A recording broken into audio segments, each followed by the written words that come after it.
नमस्कार, सत श्री अकाल, राम राम सा, खम्मा गणी वणक्कम, प्रणाम। आप सभी का ऑल्टरनेट मीडिया में फिर से स्वागत है। हमारे साथ जुड़े हुए हैं very respected major general Rajeev Narayanan sir और बड़े क्या बोलते हैं एक्सप्लोसिव न्यूज के साथ। All said and done, Iran का जो IRGC है ना, उसके पास मिसाइल्स और मिसाइल्स तगड़े हैं। उसने इसराइल को अब की बार धमकी नहीं दी। हालांकि आप लगा लो, जब इसराइल को अटैक किया था इन्होंने in the 12-day war, US और नेटो एंड इसराइल के सब ने एयर डिफेंस ने उसने रोकने की कोशिश की थी, लेकिन damage in Israel was enormous to the tune of $21 billion. एक दिन किया, वो ठीक है, एक ही दिन किया, बट इसराइल अकेले से रोक नहीं पाए। They had to use US and the complete NATO assets which are deployed.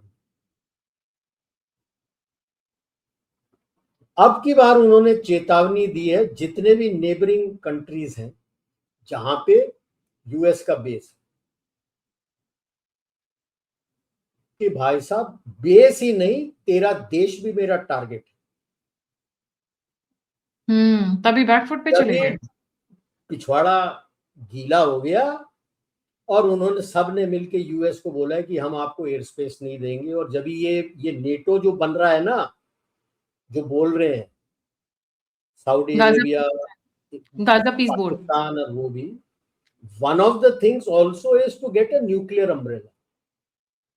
जो बचे कुछ बंगाल पाकिस्तान के पास पड़े हैं उससे उम्मीद कर रहे हैं, little realising that without a US not Pakistan घंटा कुछ कर सकता।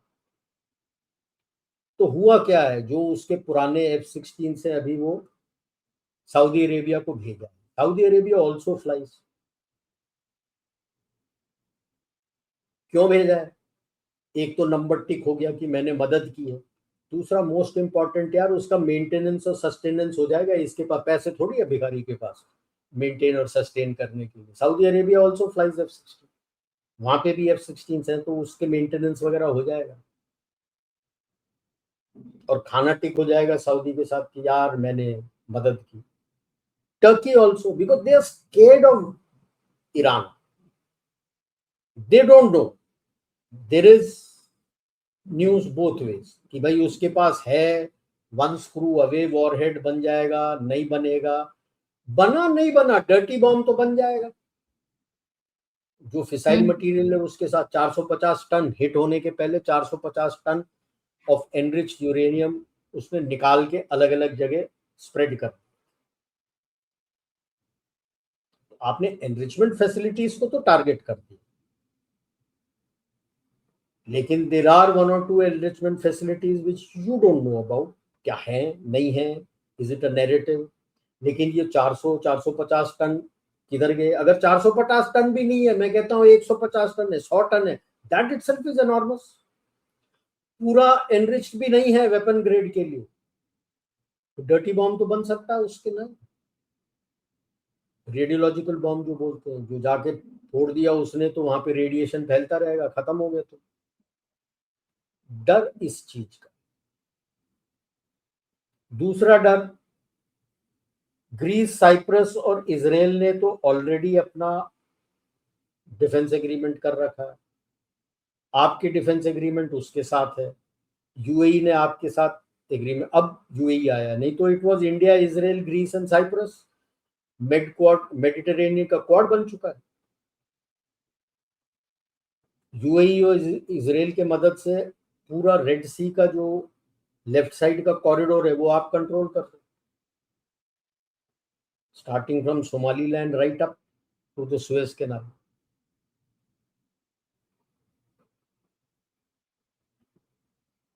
अब आपके साथ एग्रीमेंट करके गया, न्यूक्लियर एग्रीमेंट सिविल का है, but have you agreed to provide him the nuclear umbrella? Reach तो है आपकी, रीच तो है। सो दिस, अब US अटैक क्यों नहीं किया, क्या करना चाहता? क्योंकि अभी तक वहां पे इन्हें आप बोलोगे कि मैं रेजिम चेंज करना चाहता हूं तो इसके बजाय कौन? Reza Pahlavi doesn't have much standing out mass there. mandate. People have never forgiven his father for the Sawat and the way he terrorized the people. तो जब ही इसके साथ चले गए थे आयतुल्ला खोमेनी के साथ, एंड देन दे रिग्रेट कि यार ये भी उतना ही गंदा या उससे ज्यादा गंदा निकला। तो इफ यूएस थिंग्स कि भाई रजा पहलवी को पैराशूट कर दूंगा, गुड गुड, कि नहीं नहीं कॉन्स्टिट्यूशन मोनार्की ये वो, दे don't want any monarchy. But कोई बंदा निकल के तो आए, who is the option, who is that figure? आज उनको डर है कि फिगर आ जाएगा तो वो तो मार देंगे आईआरजीसी या बसीज, तो उसको खत्म कर देंगे दिल के लिए।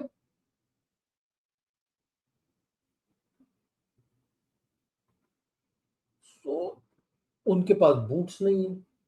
एयरक्राफ्ट कैरियर तो आपने निकाल के यहां से फिफ्थ फ्लीट से कैरिबियन सी भेज दिया था वेनेजुएला।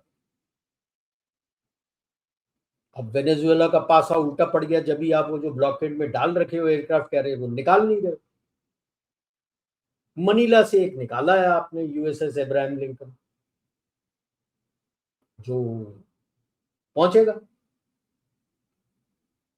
देखते हैं 23 तारीख तक कह रहे हैं पहुंचेगा वो। अभी तो मलाका स्ट्रेट्स में जा रहा है जिसके साथ ईरान की कंटेनर शिप भी साथ जा रही है। ये यूएस नेवल इंटेलिजेंस रिपोर्ट में दिखाया हुआ है पूरा उसका, तो उन्होंने तो फोटो भी दे रखा है उस कंटेनर शिप का जो उसके साथ पीछे पीछे जा रहा है। 23 तारीख तक पहुंचेगा वो। 3 और निकाले हैं मेनलैंड से, वो सारे अटलांटिक के साइड से, उनको घूम के आना है, पनामा कैनाल के थ्रू घूम के आना है यहाँ पहुंचने के लिए, नॉरफोक एंड वहां से। ठीक है, that is from this east coast. USS Eisenhower, USS Theodore Roosevelt and USS अपना जॉर्ज बुश, जो छोटे बुश के बाप थे, उनके नाम पे। एक तो जाएगा मनीला इब्राहिम लिंकन की जगह, बाकी तो कहाँ जा रहे हैं पता नहीं। जो एक्टिव इंफॉर्मेशन सिस्टम है एआईएस जिससे ट्रैकिंग करता है यूएस नेवल वाला भी, वो तो बताएगा नहीं। यूएस नेवल का अपना ट्रैकिंग होगा जो नॉर्मल मैरीटाइम इंटेलिजेंस में आ जाता है, कौन सा शिप कहाँ जा रहा है, closed, you don't know where they are going. कई महीने पहले आपके चैनल में भी मैंने बात की थी, US plans for redrawing the borders of Middle East. Lieutenant colonel Ralph Peters का मैप है, 2006 में आर्म्ड फोर्सेस जर्नल में बना।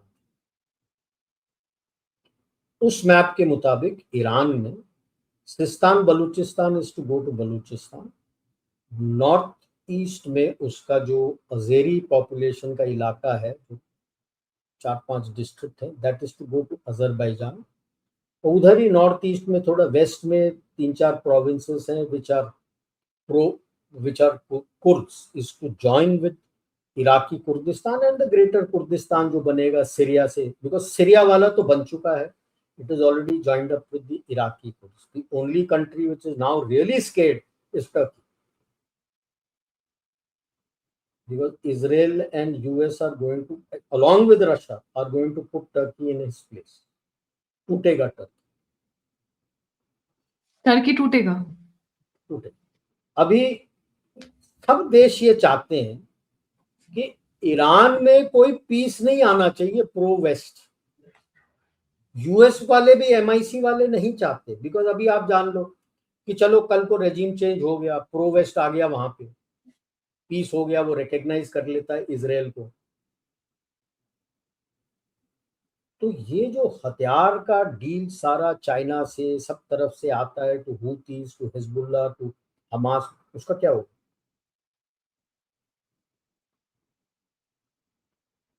How will they survive?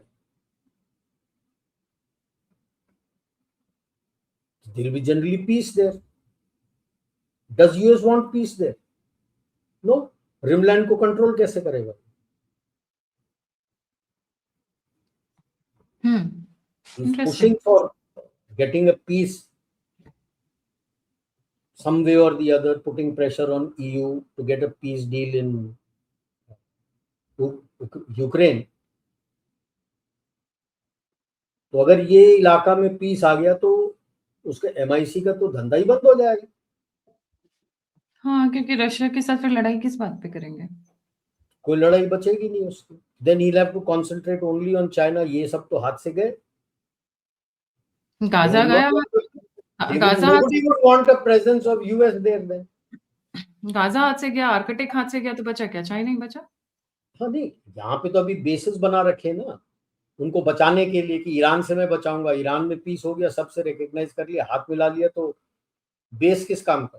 वो तो बोलेंगे बेस निकालो, अब हमें नहीं चाहिए। Make sense. आग तो लगा के रखेंगे। और मेरा मानना है इधर पाकिस्तान का इस्तेमाल होगा, मोर देन पाकिस्तान बलूचिस का इस्तेमाल होगा to take over Sistan Baluchistan. तो at some point in time एक ही अभी पहुंच रहा है, दूसरा भी शायद पहुंच जाए, 2 रखे, 3 रखे, किधर रखे आई डोंट नो। अपने बेसिस थिन आउट कर रहा है। जो बिगेस्ट अल उदेद से वहां से बंदे थिन आउट कर, जो इसके B2 bombers हैं, he hasn't brought it here, they are in Diego Garcia, he's moved all of them in Diego Garcia for bombing। Iran को जब बॉम्ब करना है तो डिगो गार्शिया में बैठे। इसका ईरान में इसका एक बेस होता था, अल आइन ऐसे कुछ है, that has been formally handed over yesterday, the formal handshake, और बंदे चले गए वहां पे। It has been handed over to Iraq. Handed over to Iraq में बेस था ना इसका, हैंडेड ओवर टू इराकीस। तो सर क्या ईरान को भी, आपने कहा टर्की को तोड़ेंगे, तो क्या ईरान को भी तोड़ने की तैयारी चल रही है? ओ बिल्कुल, बंदे तैयार कर रहे हैं। अब वो कह रहे हैं कहीं कि वो पीके के आए थे, टर्की ने बता दिया, बंदे मर गए। भाई जो खबर मेरे पास थी, आप कह रहे हो 300 मरे, जो खबर मेरे पास थी 5000 आए थे। 5000 जो पेशमर्गा, जो पीकेके के बंदे हैं from Turkey have come into the Turkish area of Iran already. Pakistani कितने एक्टिव है पता नहीं, BLA is getting active into Sistan Balochistan. That is why Iran ने भी अपना जो उसके पैरामिलिट्री टाइप जो है उसके जो नॉन मिलिट्री फोर्सेस हैं, state forces, forgetting the name, they have sent it to Sistan Baluchistan. Now supposing I was expecting end of this month, but अभी एयरक्राफ्ट कैरियर्स आने में तो टाइम लगेगा। यानी ये एयरक्राफ्ट कैरियर निकाला बट निकला नहीं था। I was tracking this aircraft carrier. उन्होंने हुक्म जो दिया था उसके 2 दिन बाद चला। You are in a hot area, how come you're not ready to get deployed at a moment's notice? South China Sea आप बोल रहे हो हॉट है, हॉट है, हॉट है, हॉट है, आप वहां पे बैठे हुए as an aircraft carrier, you are not ready. It took you almost 2-3 days to start from Manila. वो बार बार मेरे को दिखाया UNI वाला, उसका मनीला में, मनीला में, मनीला में, मनीला। परसों दिखा वो निकल के चलने लगा। तो आराम से करेंगे। एंड माय अंडरस्टैंडिंग जो मेरे समझ में आ रहा है, they will be targeted kills to create upheaval. 4 जनवरी को इजराइल के देर रात उनका कैबिनेट का सेशन हुआ है। They have cleared what is known as operation iron strike on Iran, on Iran, या which is IDF and Mossad joint. Sir please, which is उनका Israeli defence force and Mossad दोनों मिलके काम करेंगे। तो उसके ऊपर काम जारी है। इतना टाइम किसके लिए चाहिए भाई? टारगेट के लोकेशन भी तो पता होने चाहिए। IRGC के काफी IRGC के हेड और जो आर्मी होता है उनका आर्म फोर्सेस, उसको अर्तेश बोलते हैं, उसके भी कुछ सीनियर हेड्स इन्होंने टारगेटेड किलिंग में वो 12 दिन के लड़ाई में निकाल दिए। अब जो बचे हैं बसीज के, IRGC के और ये सुप्रीम काउंसिल एंड आयतुल्ला, तो टारगेट पे 100% हो। ताकि बवाल मचे। धीरे धीरे धीरे सुलझेगा। इराक भी अभी तक पूरा सुलझा नहीं है, लेकिन तकरीबन जो 3 हिस्से उस मैप में दिखाए थे रैल्फ पीटर्स ने, शिया प्रेडोमिनेंट, सुन्नी प्रेडोमिनेंट और कुर्द प्रेडोमिनेंट, वर्चुअली हो चुका है। बगदाद का रिट जो है वो शिया प्रेडोमिनेंट में ही चलता है। कुर्द का जो इलाका है वो दे आर जनरली ऑटोनोमस, वो अपना तेल खुद निकालते हैं और नॉर्थ टर्की के थ्रू भेजते हैं, वो उसका अलग चलता है।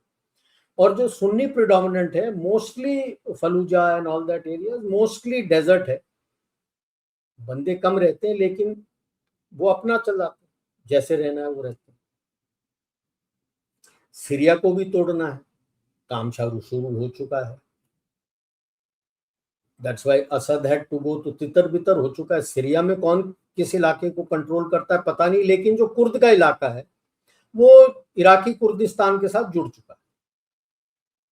और टर्की से काफी पेशमर्गा वाले, पीकेके वाले उसके अंदर भी साथ आ चुके हैं। टर्की को यही डर है, क्योंकि लार्जेस्ट एरिया जो कुर्दिस्तान का है वो टर्की में, and Turkey is going to lose almost about 15 to 20% of their land mass. तो सर ये जो टर्की के अंदर टर्मोइल है, ईरान वाला तो समझ में आता है कि मोसाद है और सीआईए पीछे, and plus obviously Chinese and Russian are on the defensive side, but Turkey के अंदर कौन कर रही है? टर्की के अंदर भी बंदे हैं वो एंटी अर्दोगान, पेशमर्गा भी अवेलेबल है, Mossad is very active. Always remember, कोई भी वेस्टर्न का किताब का आप खोल के पढ़ लो इंटरनेशनल रिलेशंस में, the biggest event they always talk of is the fall of Constantinople.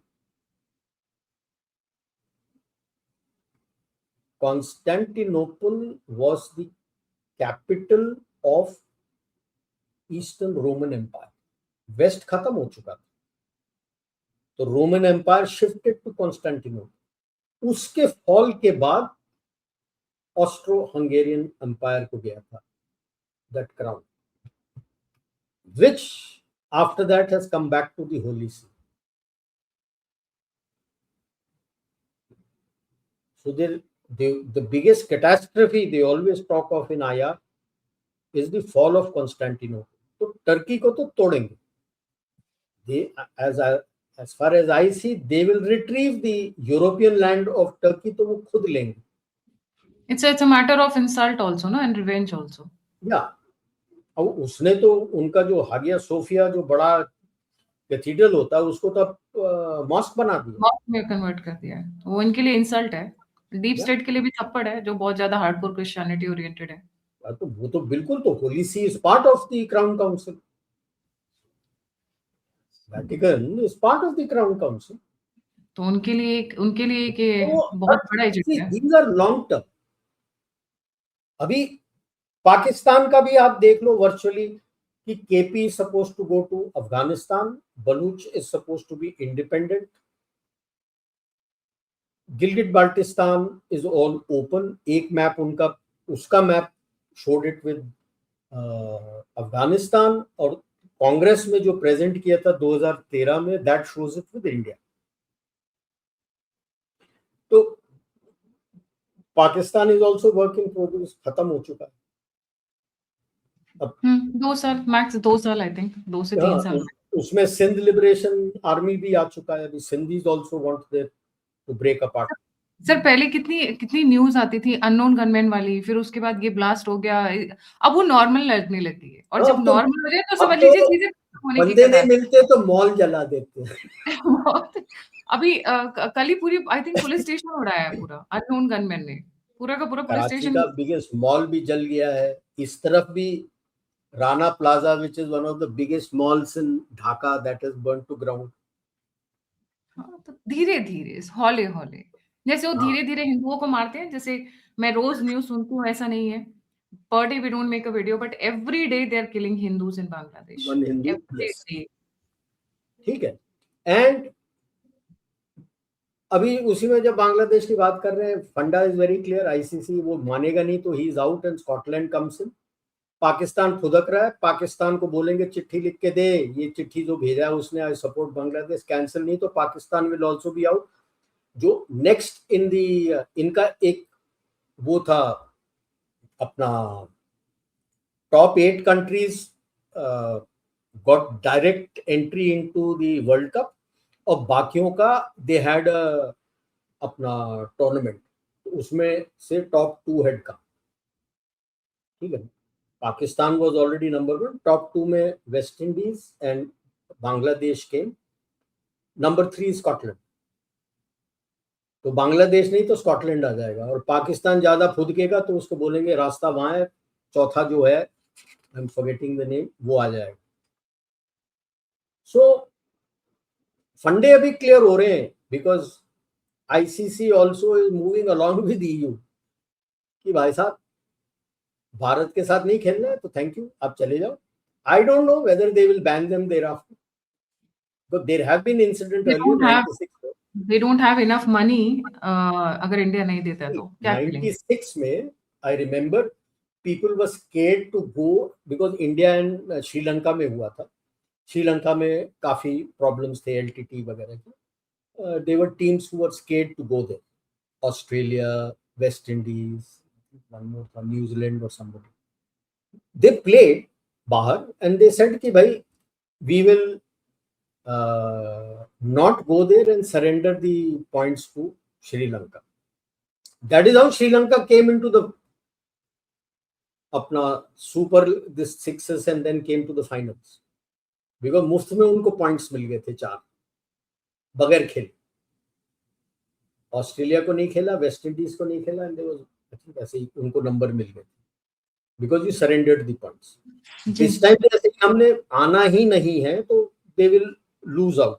हम चाहते ही नहीं है क्यों आए। सिर्फ एक तो हो गया, हमने कवर किया क्योंकि हम मैक्रो कवर कर रहे हैं आज, पोलैंड कवर किया। उसका मैक्रो मैं बताता हूँ क्या है जी। किस्सा क्या है। ये ईरान, इसके पहले वेनेजुएला गया था। किस्सा यही है कि वो तेल कंट्रोल करना चाहता, चीन का तेल कंट्रोल करना चाहता है, क्योंकि चीन उसका रेयर अर्थ कंट्रोल करके उसको धमकाता है, तो वो चीन का तेल कंट्रोल करना चाहता है कि भाई साहब अगर तूने मेरे को रेयर अर्थ नहीं दिया तो तेरे को तेल नहीं दूंगा। एंड अभी जैसे वेनेजुएला से उसको तेल मुफ्त में मिलता था, जो उसने लोन दिया था 106 बिलियन, वो वापस नहीं कर पा रहा था इंटरेस्ट से, क्योंकि because of sanctions he didn't have the money. तो उसके एवज में as collateral he was taking oil. वो था तकरीबन 4 से 5%, और ब्लैक शिपिंग में कितना जाता था उसका किसी को हिसाब नहीं। तो ये 4 से 5% तो ये रोक रहा है, क्योंकि वो रॉड्रिगेज तो अभी जो इंटरिम प्रेसिडेंट है उसने तो बोल दिया कि मैं आपको बेचूं। He's told US you buy it. The problem with that Venezuelan oil is, like I've said earlier, कि यार बहुत थिक है, बहुत विस्कस है, उसमें बिटुमिन बहुत ज्यादा है, सल्फर बहुत ज्यादा है। You require a totally separate technology. वो बहुत कम देशों के पास है, कनाडा, ऑस्ट्रेलिया, यूएस के जो गल्फ कोस्ट में, even starting from Texas, Arizona and all this gulf coast में उनके पास है, भारत के पास है, चीन के पास है, रशिया के पास है, और कुछ एक मिडिल ईस्ट कंट्रीज के पास। आप भी अपने जामनगर रिफाइनरी पूरा नहीं है, 1 पोर्शन, छोटा पोर्शन है जहां पे आप ये हैवी क्रूड करते हो। रशिया से जो हैवी क्रूड आता है इज नॉट एज बैड, ये बहुत गंदा है, बहुत हैवी है, इसलिए बहुत बोलने के लिए बड़ा अच्छा है कि 300 बिलियन बैरल्स, ये वो वर्ल्ड्स नंबर 1। निकालते पिद्दू सा इलाका है, ऑर्निको जो रिवर के बेल्ट के ऊपर पूरा इतने सारे, उसमें इतनी मिट्टी और इतना सल्फर है कि निकलेगा लिमिटेड। नहीं, वो 2-3 छोटे से ऑयल फील्ड है, उसी से निकल रहे, बाकी किसी ने हाथ नहीं लगाया। It's very expensive. ये सोचा कि मैं अपने ऑयल कंपनी को बुला दूं, पढ़ते पढ़ते तो है नहीं इसका मतलब। अटेंशन स्पैन तो must have been 1 to 2 minutes, इससे ज्यादा तो होगा नहीं इसका अटेंशन स्पैन। किसी ने बताया भी होगा, आके तैयारी कर दी कि इसका ऑक्शन होगा, घंटा किसी कोई भी ऑयल कंपनी इसने हाथ नहीं लगाया। सब बिडिंग नहीं की होगी उन लोग। ना बिडिंग, ऑक्शन किया, किसी ने बिडिंग नहीं किया। वही मैं कह तो बिडिंग कौन नहीं है। मरेगा, मत्था मारेगा वहां जाके। And plus dealing with the locals who have gone anti-US because of what और happened. उसके लोकल जो मिलिशिया वगैरह हैं, they are still there, who suppress the people and all. This is the standard norm of a communist country, socialist stroke communist country. आप waste Bengal में चले जाइए, उसके तो हर कॉलोनी में उनके गुंडे बैठे रहते हैं, लोकल मिलिशिया है टीएमसी के, आपको डरा धमका के रखने के लिए। That is how the rule. The communist country rules that way only, the socialistic country rules that way only, no way else. तो इसके मिलिशिया तो घूम रहे हैं। The militia is not controlled by the president, उसका interior minister है जिसके नीचे आर्मी भी है, कैडेलो ऐसे कुछ नाम है, उससे बात करने गए हैं लोग अभी। So it's not easy from there. तो दो शी हैज सेड कि हम तेल आपको भेज देंगे, आप अपने गल्फ कोस्ट रिफाइनरी में ले लेना। कोई लेना नहीं चाहता क्योंकि रिफाइनरी 2007 से बंद है। उनके खुद के रिफाइनरी, जो पोर्शन ऑफ रिफाइनरी जहां पे वो करते थे, 2007 से बंद है यार। 18 साल हो गए। भाई थोड़ी शुरू कर दोगे आप? You need to put in money to repair and maintain that before you can take that oil. अब गया है ईरान के ऊपर दबने के लिए। तो खैर, one portion of oil which goes to China now. Venezuela में भी अगर खरीदना है तो वेनेजुएला बोला जो उतना था वो आपको दे रहे हैं, बाकी ग्लोबल टेंडर करेंगे, जो जो देश बिड करके लेके जाता है वो ले जाए। So nobody is coming in to repair that and maintain that. They will take the crude out and अपने अपने देश में करेंगे। तो ये इसको अच्छा नहीं लगा, वो उसने तो स्टेटमेंट बोल दिया था, I will now control Venezuela oil. कर ले। Now is coming to Iran. Iran is a different kettle of fish because almost 23 to 25% of तेल चाइना का यहां से जाता है eight extreme concession rates. 20 to 30% discount लेके जाता है because he's sanctioned. He can't have a Yes. say. It's just like Russia did not have a say. अब नहीं, रशिया का ये था 60 का वो था, हम शुरू में 60 का लेते थे, जब नयारा पे सैंक्शन आया उसने और डिस्काउंट दिया, अभी और डिस्काउंट, जब आपने 25% और सैंक्शन लगाया तो उसने और डिस्काउंट दे दिया कि आप लेते रहो, हम डिस्काउंट दे दें। तो आप ले रहे हो, तब से अभी तक तो 40% बढ़ गया है आपका रशियन ऑयल जो आप खरीद रहे हैं once the sanctions have kicked in. Okay, तो ईरान का ये है कि वो टोटली सैंक्शन है, कोई नहीं लेता है। China is his main buyer. China ने उसको बोला हमको डिस्काउंट में चाहिए, तो दाब के डिस्काउंट लेता है। Once a pro American government is there or somebody who is aligned to America, may not be that pro-American, then will he be able to get that discount? अगर वो disrupt हो जाता है, I'm sure even the shipping and all will get disrupted. वो तेल नहीं आएगा उसको।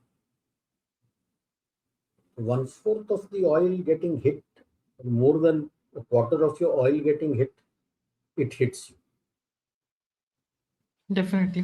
Because एक और ये ऐड कर रहा हूं मैं, दी लोकल जितने भी वहां के ऑयल प्रोड्यूसिंग कंट्रीज हैं, they don't want Iranian oil to come in ना। जैसे इरानियन ऑयल आ जाएगा अंदर तो जो 60% कैप लगाया था साला, वो तो $40 पे आ जाएगा, $60 से। Their economies will take a hit. तो Iran is not there for regime change और वहां पे पीस लाने के लिए। Iran is there to create upheaval out there. जैसे लीबिया को तोड़ के रखा हुआ है, उसी तरह से यहाँ पे अपहीवल करना है और इसको तोड़ना है एज द मैप। मैप की तरह टूटता है, कैसे टूटता है वो देखेंगे, लेकिन ईरान को तोड़ेंगे जरूर।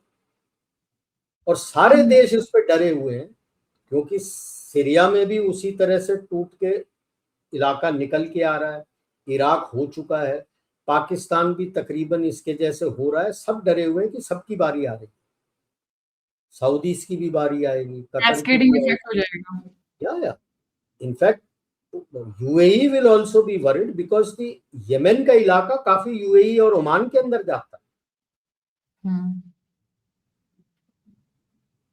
अब वो किस बेसिस पे है, आई रियली डोंट नो, उन्होंने कोई सोच समझ के किया होगा। So this is the worry as far as the area is concern, इसीलिए ये अपने गुट बना रहे हैं अपने आप को बचाने के। सो बेसिकली इसीलिए ईरान को प्रोटेक्ट करने में लग गया मिडिल ईस्ट इस वक्त, या वेस्ट एशिया, क्योंकि एक बार ईरान का शुरू हुआ तो बाकी के भी बहुत फटाफट वो चालू हो जाएगा। और उनको पता है यार, आप देख लो दुनिया का 20 से 30% तेल स्ट्रेट्स ऑफ हॉर्मुज से आता है। लड़ाई लग गई, shipping gets affected, then cost of shipping goes up, insurance companies ज्यादा इंश्योरेंस पैसे लेंगे या इंश्योरेंस नहीं देंगे, getting oil out from there is an issue. That is why you are hitting at Oman and UAE, because उनका वो है Fujairah, emirate of Fujairah, that is outside, उसके port is outside the Straits of Hormuz. Oman तो is outside the Straits of Hormuz. आपका दुकुम port में है, उनका भी तेल है, आप रिफाइनरी वहां पे हेल्प कर रहे हो। UAE has also asked you to help, so you can get your oil, remove Saudi Arabia and get your oil from there. Iraq से भी कम कर सकते हो। Now you understand the deals that you have been doing with African countries which have oil. तो अगर ये upset होता है तो आप दूसरे जगह से भी तेल ला सकते हो। You may increase your input from Russia also. Basically covered हो जाएंगे in case इधर ईरान में ज्यादा कुछ ड्रास्टिक जाता है तो। बहुत इंटरेस्टिंग टर्न ऑफ इवेंट्स है।